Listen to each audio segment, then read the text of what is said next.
Learn how to use iNaturalist to participate in Snapshot Cal Coast December 2020.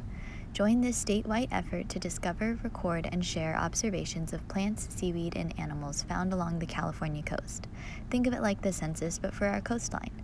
California Academy of Sciences is urging citizen scientists to head to the beach and make as many observations as possible throughout the month of December. You'll need to download the free iNaturalist app, and then we can get started. Once you're at the beach and ready to identify a specimen, open the app. Click the Observe button with the camera icon in the center. Choose Camera to allow the app to take pictures with the phone's camera. Now take an up-close and personal photo of your specimen and try to make sure it's in focus. Don't worry if it's not perfect, you can submit more than one photo of each specimen. If you're happy with it, choose Use Photo. To add additional photos, click the square with the plus sign in the top left corner. I would recommend submitting more than one photo of your specimen if possible, as this can help other people verify your observation. When you make an observation, your data is public and other iNaturalist members are asked to verify the species you identify. I'll show you where you can verify other people's observations in a minute. When you're done taking pictures, it's time to identify what you've seen. Click What Did You See? The app uses artificial intelligence to compare your photos and will suggest similar-looking species. It also uses your location in relation to other observations so you can see if that species has been reported nearby. This location data is important in selecting the correct species, as certain species might look similar but are limited to certain geographical regions. Looking through the suggestions, get more information by clicking the blue eye icon to the right. This will show you a series of photos, a blurb of info from Wikipedia, and a map of where it has been identified before. Use all of these factors to determine if this is your specimen. When looking through the photos, it helps to compare individual features. Do the leaves look the same? Do the flowers look the same? What about the overall plant? Unless you're absolutely certain, I recommend looking through several of the top suggested species just to be sure. When you think you've got it identified, hit Select. Now you're ready to share your data and your observation will be uploaded to the iNaturalist app.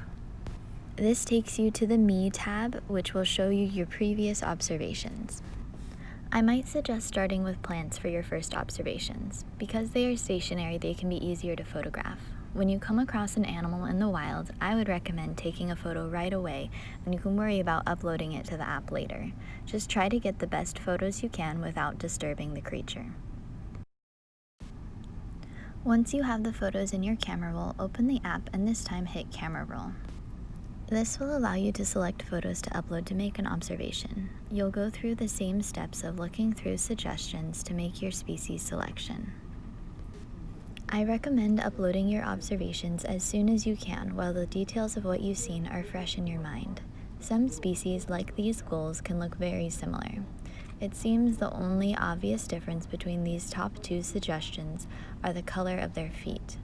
Remember, isolating individual characteristics like their feet can help you discern differences.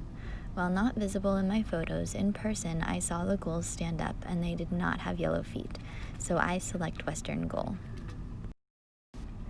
And then I'm ready to share my observation. To see other people's observations, click Explore on the bottom left.